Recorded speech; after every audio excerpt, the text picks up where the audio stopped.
జర్నలిస్టులకు వెంటనే ఇళ్ల స్థలాలు కేటాయించాలని ఖమ్మం జర్నలిస్టులు కొరకొప్పుల రాంబాబు, టిఎస్ చక్రవర్తులు ప్రభుత్వాన్ని కోరారు. జర్నలిస్టుల ఇళ్ల స్థలాలకై ఖమ్మం స్థానిక ప్రెస్ క్లబ్ లో రిలే నిరాహార దీక్షలు ఈ రోజు నుండి చేపట్టారు. ఈ సందర్భంగా జర్నలిస్టులు కొరకొప్పుల రాంబాబు, టిఎస్ చక్రవర్తులు మాట్లాడుతూ ఖమ్మం జర్నలిస్టులకు కేటాయించబడిన 23.02 ఎకరాల భూమిని సొసైటీలో సభ్యత్వం కలిగిన 320 మంది జర్నలిస్టులకు 200 గజాలు చొప్పున వెంటనే అప్పగించాలని డిమాండ్ చేశారు. ఖమ్మం ప్రెస్ క్లబ్ లో చేపట్టిన రిలే నిరాహార దీక్షకు పలువురు సీనియర్ జర్నలిస్టులు, ప్రజా సంఘాల నాయకులు సంపూర్ణ మద్దతు ప్రకటించారు. జై జర్నలిస్ట్. నా పేరు సంతోష్ చక్రవర్తి అండి. నేను గత 15 సంవత్సరాల నుంచి జర్నలిజం ఫీల్డ్లో ఉన్నా. క్యాపిటల్ ఇన్ఫర్మేషన్ అనే ఇంగ్లీష్ పత్రికలో పనిచేస్తున్నాను. గత 15 సంవత్సరాల నుంచి మాకు ఇళ్ల స్థలాలు రాలేదు. కాబట్టి ఈరోజు ఈ రిలే నిరాహార దీక్షలు సంఘటితంగా చేపట్టాము. యూనియన్లకు అతీతంగా ప్రెస్ క్లబ్లో కూర్చొని ఈ నిరాహార దీక్షలు స్టార్ట్ చేశాము. అందరూ వస్తున్నారు, సంఘీభావం తెలుపుతున్నారు. కొంతమంది ప్రత్యక్షంగా, మరికొంతమంది పరోక్షంగా సంఘీభావం ప్రకటిస్తున్నారు. వారందరికీ కృతజ్ఞతలు. గత బీఆర్ఎస్ ప్రభుత్వం మాకు ఒక 23 ఎకరాల 2 కుంటల భూమిని కేటాయించి కేబినెట్ ఆమోదం తెలిపి, తీరా మా చేతికి రాకముందే ప్రభుత్వం మారిపోయింది. తీరా ప్రజాపాలన తెస్తాన్న కాంగ్రెస్ ప్రభుత్వం అధికారంలోకి వచ్చి గత 2 సంవత్సరాల పైన వాళ్ళు ఆ భూమి గురించి పట్టించుకోవట్లేదు, మా గురించి పట్టించుకోవట్లేదు. పైగా ఆ భూమికి సుప్రీంకోర్టు తీర్పు ఒక సాకుగా చెప్తున్నారు. వాస్తవానికి గతంలో ఖమ్మంలో పనిచేసిన నంబర్ 1 కలెక్టర్లు గౌతమ్ గారు కానీ, ముజమ్మిల్ గారు కానీ ఆ భూమికి సుప్రీంకోర్టు తీర్పుకి ఎటువంటి సంబంధం లేదని వాళ్ళు ఎన్నోసార్లు చెప్పినా కూడా రాజకీయ నాయకులు మరి ఎవరి మాటలు వింటున్నారో. పోయిన సంవత్సరం 10 ఏళ్ళు పరిపాలించి వెళ్ళిపోయింది. మళ్ళీ ఈ సంవత్సరం ఆల్రెడీ రెండు సంవత్సరాలు దాటిపోయింది. ఇంకెప్పుడు ఇస్తారు అనే క్షోభతోనే మేము ఉన్నాము. కానీ ఈ మధ్య కాలంలో వెలుగుమట్ల భూదాన భూముల్లో వాళ్ళు చేసిన పోరాటం మాకు స్ఫూర్తినిచ్చింది, మాకు ధైర్యాన్ని ఇచ్చింది. అలానే ఈరోజు ఉమ్మడిగా ఆంధ్రప్రదేశ్ సాధించిన పొట్టి శ్రీరాములు గారి జయంతి యాదృచ్ఛికంగా కలిసి రావడం కూడా మాలో స్ఫూర్తి నింపింది. కాబట్టి ఈ రిలే నిరాహార దీక్షలకు మేము పిలుపునిచ్చినాము.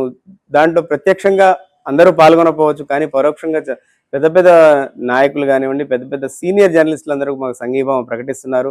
కాబట్టి అత్యంత తొందరగా ఈ సమాచారాన్ని మన సమాచార శాఖ మంత్రి పొంగులేటి గారు చొరవ తీసుకొని దీన్ని ప్రభుత్వానికి, రేవంత్ రెడ్డి గారి, ముఖ్యమంత్రి గారి దాకా తీసుకెళ్ళి దీన్ని మా ఇళ్ల స్థలాల మీద ఇమీడియట్గా హ్యాండ్ ఓవర్ చేయాలని చెప్పి మేము కోరుకుంటున్నాం. అలా కాని పక్షంలో ఈ ఉద్యమం అనేది, ఈ రిలే నిరాహార దీక్ష అహింసాయుత పోరాటం ఇంకా ఉధృతమవుతుంది. ఇప్పటికే చాలామంది ప్రజా సంఘాల వాళ్ళు వచ్చి మాకు మద్దతు తెలిపారు. ఇంకా చాలామంది ప్రత్యక్షంగా పాల్గొనడానికి రేపు మాపు రాబోతున్నారు. కాబట్టి ఇప్పటికైనా కూడా మంత్రులు ఈ విషయాన్ని పెద్దదిగా చేయకుండా దయచేసి మా సమస్యకు పరిష్కారం చూపాలని మేము ఆశిస్తున్నాం. జై జర్నలిస్ట్. జై జర్నలిస్ట్. జర్నలిస్టుల ఐక్యత వర్ధిల్లాలి. జర్నలిస్టులకు వెంటనే ఇళ్ల స్థలాలు కేటాయించాలని చెప్పి ఈరోజు రిలే నిరాహార దీక్ష ప్రారంభించడం జరిగింది. నా పేరు కె రాంబాబు. నేను PCW న్యూస్లో పనిచేస్తున్నాను. గత 16 సంవత్సరాలుగా మీడియా ఫీల్డ్లో పనిచేస్తున్నాను. గత ప్రభుత్వాలు జర్నలిస్టులకు ఇళ్ల స్థలాలు ఇస్తామని అనేక సంక్షేమ పథకాలు ప్రవేశపెట్టి మీకు అమలు చేస్తామని చెప్పి కొన్ని మాత్రమే చేస్తూ కాలయాపన చేస్తూ మమ్మల్ని వాడుకోవటమే తప్ప ఆ సంక్షేమ పథకాలు అమలు చేసిన దాఖలాలు లేవు.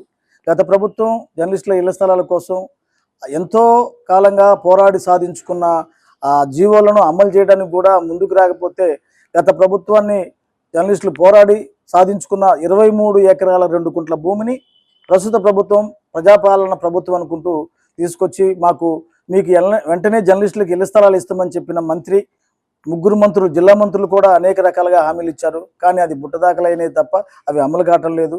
జర్నలిస్టులు ఇళ్ల స్థలాల కోసం ఎదురు చూస్తున్నారు. అనేక సంవత్సరాలుగా, గత 16 సంవత్సరాలుగా కిరాయికుంటూ ఇళ్ళకే కిరాయి కట్టలేని పరిస్థితుల్లో మేము అందరం ఉన్నాము. మా సమస్యని అర్థం చేసుకొని ప్రభుత్వం ఇచ్చిన హామీని, కాంగ్రెస్ పార్టీ మేనిఫెస్టోలో పెట్టిన జర్నలిస్టులకు ఇళ్ల స్థలాల హామీ కానీ, అదేవిధంగా పొంగులేటి శ్రీనివాసరెడ్డి గారు, మంత్రి తుమ్మల నాగేశ్వరరావు గారు, అట్లనే ఉప ముఖ్యమంత్రి బట్టి విక్రమార్క గారు కూడా మాకు జర్నలిస్టులకు ఖమ్మం జిల్లాలో ఇళ్ల స్థలాలు ఇస్తామని హామీ ఇచ్చారు.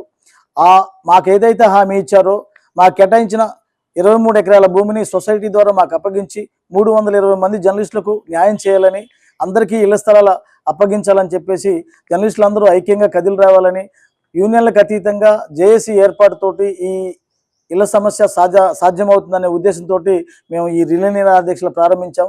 ప్రభుత్వం కానీ అధికారులు కానీ మా సమస్యను అర్థం చేసుకొని వెంటనే జర్నలిస్టులకు ఇళ్ల స్థలాలు ఇచ్చి మమ్మల్ని ఆదుకోవాలని, లేకపోతే ఈ ఉద్యమాన్ని తీవ్రతరం చేసి ప్రభుత్వం మీద ఒత్తిడి తీసుకొచ్చి మా సమస్యను మేము సాధించుకుంటామని, దీనికి ఎక్కడైనా జర్నలిస్టులందరూ కూడా జిల్లా వ్యాప్తంగా మాకు సంఘీభావం తెలిపి ఈ ఉద్యమాన్ని ఉధృతం చేసేందుకు తమ వంతు సహకారం అందించాలని ప్రతి ఒక్కరిని వేడుకుంటున్నాం.